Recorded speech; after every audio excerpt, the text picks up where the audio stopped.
Whether you're an old school veteran remembering your first dead Terminator or a newcomer wondering what all the fuss is about, let's rediscover Space Hulk together.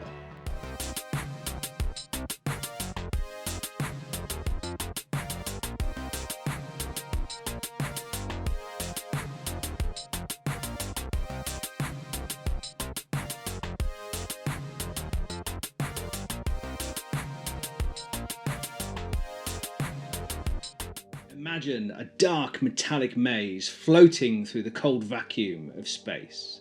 Inside a squad of walking tanks, the Emperor's finest space marine Terminators move step by step down a claustrophobic corridor. They know they aren't alone. Suddenly, a blip appears on the motion tracker, then 2, then 10. This is Space Hulk. If you played board games or dipped your toes into Warhammer 40k back in the day, just hearing that name probably sends a shiver down your spine. For years, this asymmetric masterpiece was the gold standard for survival horror on the tabletop. Lately, I've been feeling incredibly nostalgic, so I decided it was time to pull this legend off the shelf, dive back into its history, open up the box to see it holds up, and break down the brutal mechanics that made it famous. Whether you're an old school veteran remembering your first dead Terminator or a newcomer wondering what all the fuss is about, let's rediscover Space Hulk together. Let's turn the clock back to 1989 when I was 5. Games Workshop released the first edition of Space Hulk and it was an instant phenomenon. It took inspiration from classic sci-fi horror films like Alien and Aliens and perfectly translated that high stakes, terrifying tension into the 40k universe. It wasn't long before we got legendary expansions like Deathwing and Genestealer, which introduced heavier weapons, hybrid cults and psychic powers. The core of Space Hulk is completely asymmetric.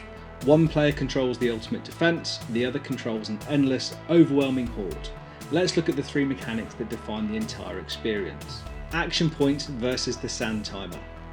The Terminator player has a strict limit of 4 action points per model to move, turn, shoot. Turning around cost points, backing up cost points.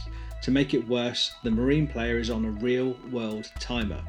If the sand runs out, your turn ends right there. It forces the Marine player to panic and make mistakes, perfectly mimicking the stress of combat.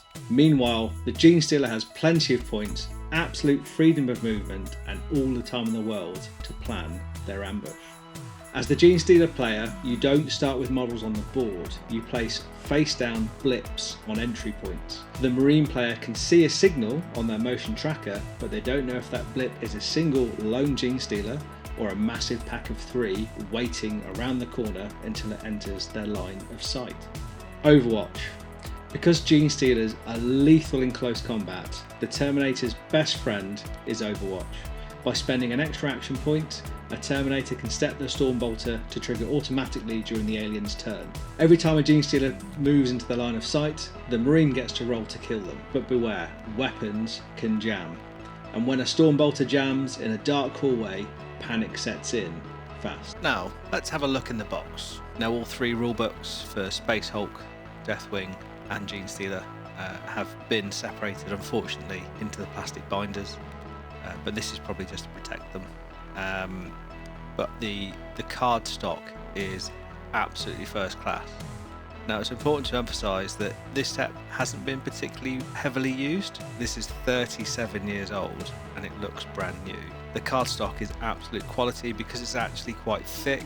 It hasn't been particularly damaged around the corners and the edges.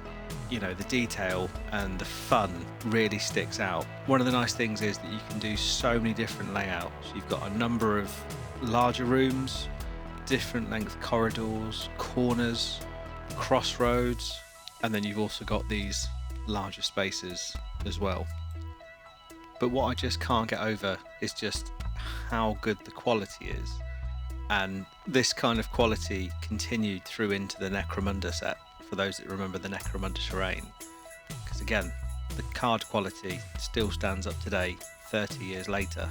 And I think that's what makes these games extra special, is that you can pull them out of the box decades later and you can still play them as if they were brand new. Now moving on to the Deathwing box, some of the purists out there will be surprised to see this is actually full of just models.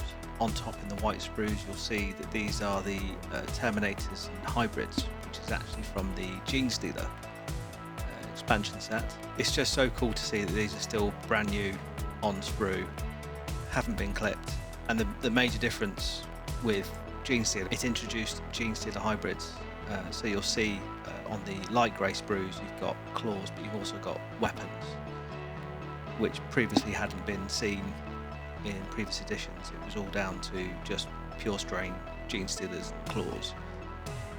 And you'll also notice on the Terminators themselves they've actually got power axes and storm bolters, rather than just relying on power fists. Taking a closer look at the miniatures, you've got the pure strain Genestealers, which are from the original Space Hulk box set. Now bearing in mind again that these miniatures, including this Terminator, these models are almost 40 years old, I think it's fair to say that they still stand up in the test of time. The poses are iconic, they completely represent the artwork, and they just look absolutely fantastic. And finally, the Genestealer box, which contains a lot of tokens, but it also contains a lot of miniatures which do not actually relate to this game, and that is going to come out in a separate video. Rediscovering Space Hulk reminds me just how brilliant, tight, focused game design can be. It doesn't need hundreds of pages of rules. It just needs an atmosphere, a ticking clock, and the terrifying knowledge that a single jammed gun could mean the end of your entire squad.